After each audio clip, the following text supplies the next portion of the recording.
Evening పూట snacks లాగా చేసుకునే బేబీ కార్న్ పకోడా ఎలా చేయాలో చూద్దాం.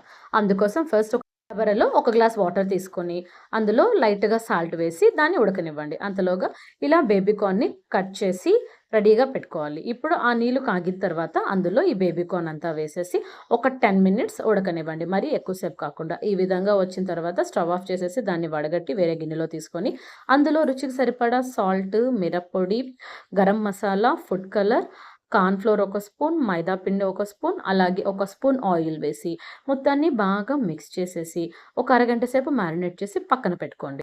ఇప్పుడు డీప్ ఫ్రై కోసం ఆయిల్ వేడి చేసి అందులో మనం మ్యారినేట్ చేసి పెట్టినటువంటి బేబీ కార్న్‌ని ఒక్కొక్కటిగా వేసి ఇప్పుడు మంటని మీడియం ఫ్లేమ్‌లో పెట్టుకొని రెండు వైపులా బాగా తిప్పుతూ ఫ్రై అయ్యేంత వరకు వేయించిన తర్వాత ఒక చిల్లుల ప్లేట్‌లో తీసుకొని ఆయిల్ అంతా వడిగిన తర్వాత వేడి వేడిగా ప్లేట్‌లో సర్వ్ చేసుకొని తిన్నామంటే tasty tasty baby corn pakoda ready.